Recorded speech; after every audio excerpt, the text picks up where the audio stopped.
Hey y'all, this is TCA Gaming, and in this video I'm going to touch on that PSA video where I had showed you guys this card right here, this Exodia, and what's going on with that. Then I'm also going to go over a new feature that eBay is offering to sellers that I believe can be very, very helpful, especially if you're looking to move product. And then last, we're going to talk about the MSRP rumors that are going around for the next block, and I'm going to give you guys the information that I have. So let's start off with this right here with the PSA card. So if you guys remember, if you watched that video where I showed this, I said this is not a PSA 10 card, and I think everyone kind of agreed with it. You can actually go see the scans on PSA's site where if you're looking closely, or you don't even have to look closely, without me zooming in, you can see where the bottom front right here is actually missing part of the ink itself on the border.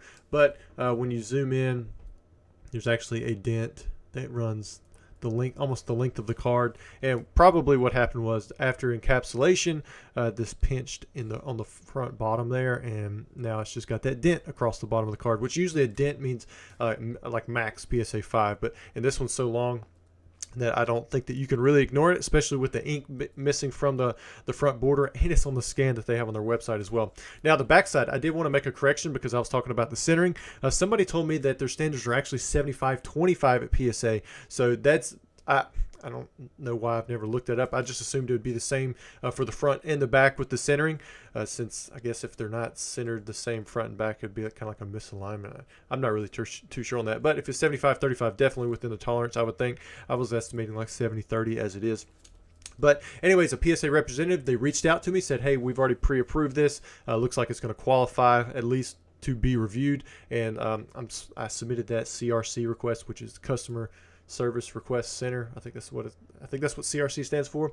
And so I'm waiting for them to get back to me, and once they do, I guess I'll be sending it in, and then they'll review it, and I'll let you guys know what happens there. But that's all I have for an update. I do still have it on hand, so not much movement just yet, but I didn't even have to reach out to PSA. They saw it and they reached out to me, so I definitely appreciate that. Next, we're going to talk about, let me make sure I am on the right listing. There we go. So I'm going to show you guys this new feature. All right, so I was going through my inventory this morning, and I noticed I had a shadowless Beedrill that for some reason wasn't listed, but it was in my inventory, so I did a quick scan of it, and I went to list it, and here's what I noticed. There's a new option down here at the bottom, auto price reduction, and it even has this little new banner, and I was pretty excited about this because I was like, okay, I've been wanting to have something like this for a long time on eBay, where they just lower the price for me. And so if you click this little toggle, it turns on, and you can actually choose how much you want to lower the price by, reduce it how often, 3, 5, 7, 14, 30 days, and then also a minimum price threshold. So I thought this was really cool because sometimes you get stale product and you don't realize it because you have so much inventory that you're managing. But when you're looking at something like this, then this will automate that. So like you might list it at the lowest buy now one day, but here in a month, it's already outdated or the price has moved on you. So instead of having to go back and edit each one of these listings, eBay is offering to do it. They'll drop the price for you. And you got to think, if you're already the lowest and it's in high demand, it's going to sell. But if it's not, then it might just sit because now you're $2 above the highest price or whatever. And if it just drops, say $1, $1, $1, $1, then it's going to have a better shot at selling, especially if it's just sitting around. Now, this isn't going to be ideal for niche products, or it might be if you just want to move products as it is. But for products that can have the market change on them very quickly, it could work out, because usually when stuff comes out right when you get it back from, say, CGC or PSA, or the set is just released, if you're selling raw cards, the prices are going to come down, and you want to come down with the market without having to constantly update every single day. So the fact that you can reduce it on 3, 5, 7, 14, 30-day intervals, you can kind of cater to what kind of card you have. So this Beedrill Shadowless, I don't think it's going to change that much. Right now it's going to be sitting at the bottom. So like if I went over here and let's just go to the search bar, Beedrill 9 PSA. Let's put in Shadowless too. That should weed out several things. You can see I am currently the lowest, and the next lowest is 63 plus $5 shipping. So technically they're lower if you can combine stuff, but if you're just buying one card, I'm a penny lower. But this guy might come along and be like, okay, well, maybe I'll offer free shipping, or I'll throw a 10% discount up, or I'll just lower my price. Or someone may come along and want to offer out their Beedrill 9 Shadowless here in a week, and they're like, all right, well, I'll just come underneath his price at say 65 or something like that. So this is helpful for when you're trying to make sure you're keeping up with moving products, while also recognizing that if they don't sell within a month, maybe the price needs to come down a little bit. And since this one is going to be much more slower moving, the price shouldn't be that volatile on a shadowless Beedrill at this point. I would probably just come in here and I'm going to say lower it $2 every 30 days, and then I won't let it go below say $50. At $50, you're starting to get into prices that are way below others, and you might as well just send it to auction anyways. And sometimes when you send it to auction, it's going to bring closer to the price that you originally wanted anyways, because a lot of times when people bid on auction, that forces them to put in the bid, but it also forces them to check the market. And so if I take mine off and the lowest price on there was $69 or $68, $67.99, and they see that, then they're like, okay, well, I want this card, I'm willing to pay up to $60, because if I'm going to buy it anyways, I might as well get it here in auction. So this can be a good thing. It can be a dangerous thing if you're doing it too often, and if it's lowering by $1, or if you don't set a minimum price. Like for me, if I'm going to go in and do lower end items, I don't want stuff going below like $10-12, because I could just sell it in bulk at that point. Or you got to factor in the fact that I've got free shipping, so like I don't want to pay $6 in shipping. So really I'm only making like $3 or $4 on a card that should sell for 12 or 15.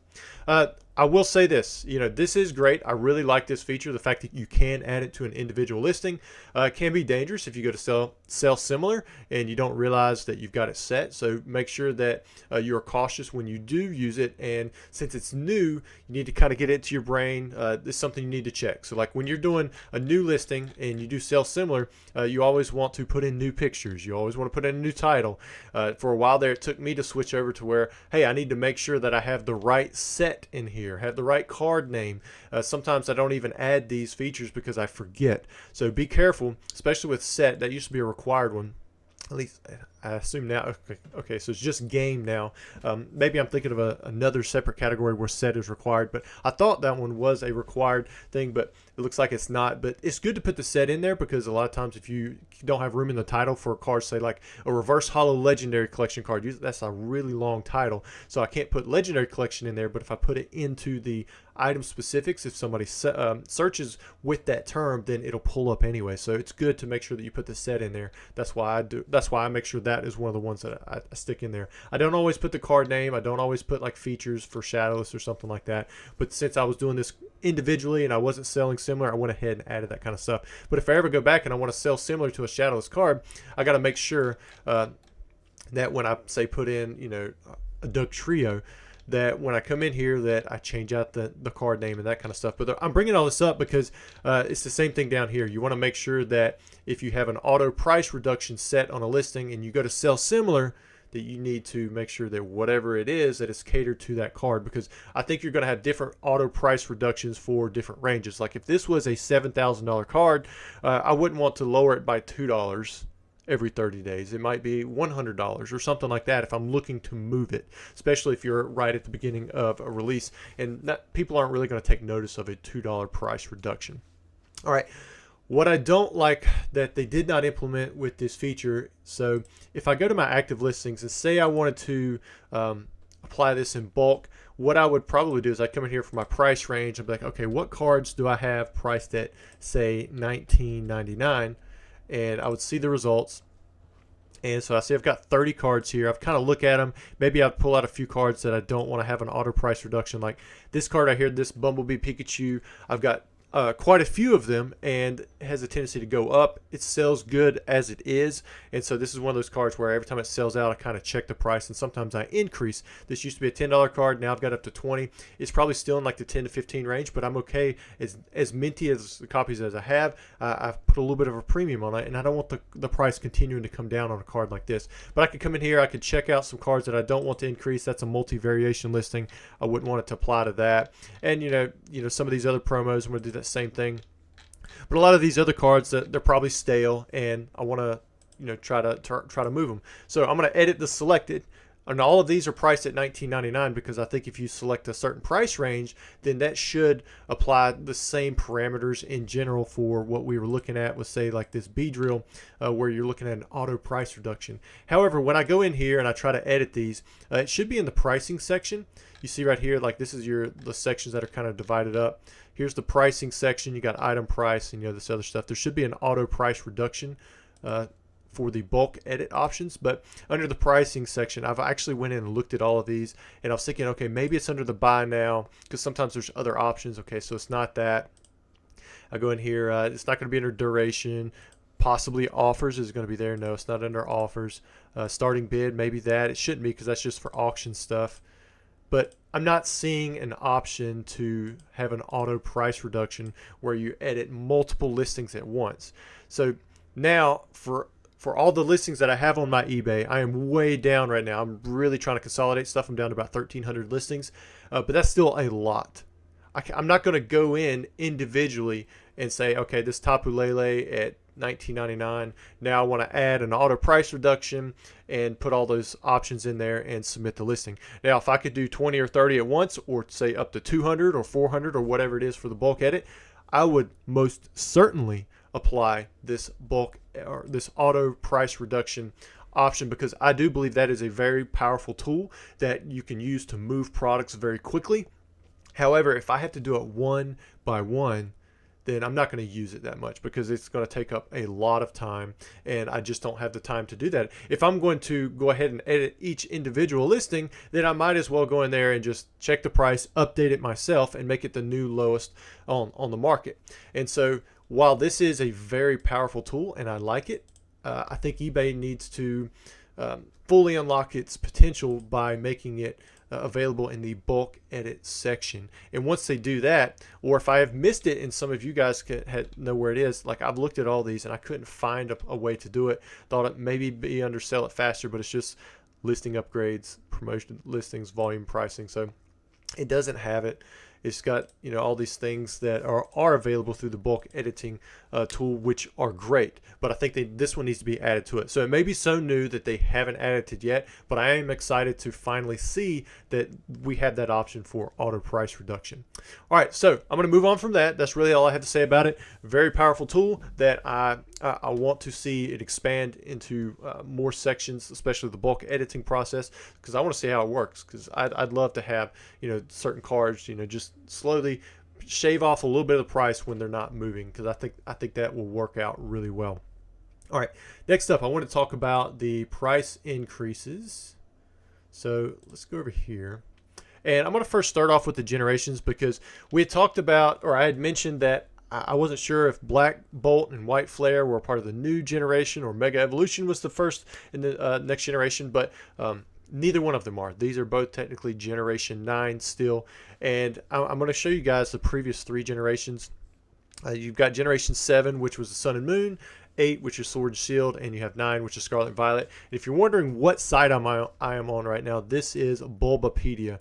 I've mentioned Bulbapedia several times before, but there is a plethora of information on here and lots of links. I mean, you can find information on just about anything for Pokemon. So if we go back and look, so we'll start with Sun and Moon. You've got Sun and Moon, that's Sun and Moon 1. Guardians Rising is 2, 3. Shining Legends was a specialty set, so we don't count that one in terms of like full whole numbers. That'd be like 3.5, I guess you could say. Crimson Invasion was 4, 5, 6, 7, 7.5, 8, 9. Did I do that right? 10, 11, 11.5, and 12. So there were 12 main expansions for Generation 7 with Sun and Moon. Now we go to Generation 8. You've got 1, 2, 3, 4.5, 5, 6, 7, 8, 9, 10, 11, and 12. So you had 12 main expansions again for Generation 8. And so what we would expect for Generation 9 is going to be another 12 expansions. We have 1, 2, 3.5, 4.5, 5, 6, 7, or 6.5, 7, 8, 9, 10, 10.5, and then Mega Evolution should be 11. That would be the 11th expansion, full expansion for Generation 9. So I would expect that whatever comes after Mega Evolution, that will be the 12th expansion, not the actual first for the next block, I guess you would say, Generation 10. Now, that's not, it may not be that way.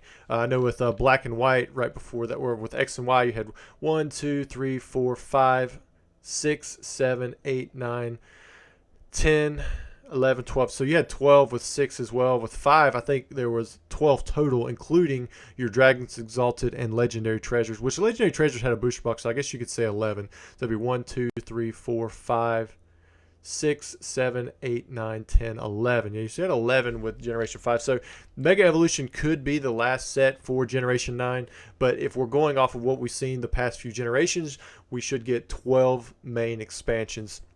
And so these are not the beginning of ZA. Now, Mega Evolution apparently does introduce something for, for the ZA stuff. I'm not exactly too sure what all that means. I think it has something to do with the game itself. But this expansion will be, in fact, with Generation 9. I guess I would assume they would still call it Scarlet and Violet, but I'm not too sure on that, because if you look, so like right here, it says this is Scarlet and Violet, and this is Sword Shield.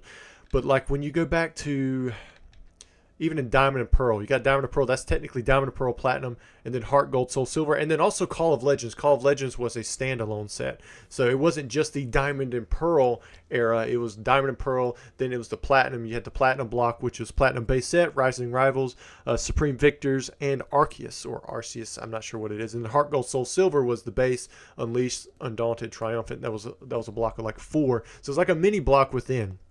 And like what original WotC era, you had base set through Gym Challenge, and then you had the Neo era, and then and so forth. But those original didn't have 12 sets, but Legendary Collection and then the 3 e-readers was all considered Generation 2. But Legendary Collection itself was also a standalone set. So I really don't have like deep information on whether or not it's what set will be the first one in Generation 10, but looking at what we've seen over the past 5-10 years, there should be one more set, maybe another specialty set in there. Hopefully there is. As for pricing, I know I was going to talk about MSRP with you guys. I have heard online rumors that they've already seen increases in MSRP. If that is the case, I don't know where it's coming from. It would have to be something beyond Mega Evolution, because I have seen the sales sheet. I don't know if I'm supposed to share that publicly, but I have seen the sales sheet for Mega Evolutions. It may be out there already, but everything has the same MSRP that we've seen. Like the booster packs are $449. It used to be the $399 or whatever, but you have that 10% increase that we saw, or roughly 10% increase, and the booster box is the $161 and some change. So that's all the same for Mega Evolution. Now, that does not mean that the prices aren't going to be inflated. Remember, MSRP is just kind of like a made-up number from the Pokemon company or any company that puts one out there. That's just like the suggested retail price. If nobody wants it, then it's going to go for below that, which we saw with all of the original block for Generation 9. Scarlet and Violet, Paldia Evolved, Obsidian Flames, Paradox Rift, and Paldean Fates. All of these were available for less than MSRP. And I want to say that even Twilight Masquerade, Shroud of Fable, Stellar Crown, and maybe not Surging Sparks. I believe you could get Surging Sparks on pre-order, but not after once it released. I would say a month or before the release, you couldn't really find that for any sort of MSRP price. Now you can find this stuff if you get lucky off of like Pokemon Center or restocks. So that is possible, but in general, the market value has been above MSRP for the last several sets, and that trend is probably going to continue until we see like a blast of product just releasing to the masses, so much so that it gets saturated. So I'm not saying that the prices are going to come down for what you can actually buy them for. I'm just saying that the MSRP has not increased from Pokemon, and it may increase for people buying from distribution like myself as well. Like I just saw Destined Rivals. I mean, it's like $250 on a distributor's website right now, and so it's just like a limit of 3 boxes that you can buy. So that, to me, that's kind of crazy if you think about it. But I was still able to buy it from distribution, pre-order, like a pre-allocated amount for just being with them for over 10 years, I guess, for much less than MSRP. However, the price that I paid was much more. Well, not much more. There was an increase in the price that I had to pay for Destined Rivals over the previous prices that I had to pay.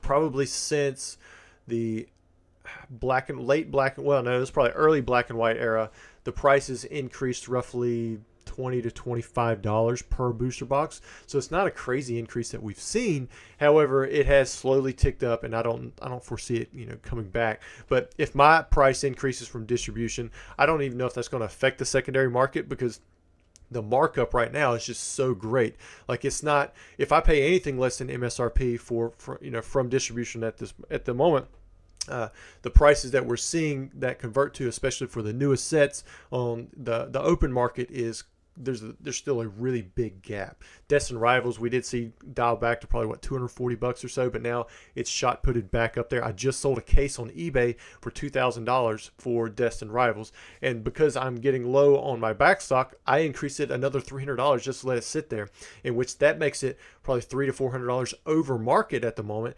But I'm okay with it because I'm running low on product. I would like to have product always available. So hopefully with Mega Evolution, there's just a plethora of product that gets pushed out there. That's the only thing that I would really think that would keep the actual prices down. But if you're talking about the theoretical prices, the MSRP, no, that has not changed, at least through the Mega Evolution set. Whatever comes beyond that, I'm sure there's information somewhere already out there about it, but I don't have that. I'm just giving you guys the information that I do have. All right, guys, I think that is it. I hope you guys enjoyed the video. I realize it was a lot of me talking and kind of looking through these different things. But it's kind of cool to see how Pokemon tends to have some different trends and nods to previous sets. I just hope it isn't overused with sets like Mega Evolution or further sets that have more Mega Pokemon in them. I hope that they do bring out some really cool special illustration rares and different tiers of rarity, like they did starting with Black Bolt and White Flare with the all silver or white cards, or whatever you want to call them. As always, thanks for watching, and don't forget to like and subscribe.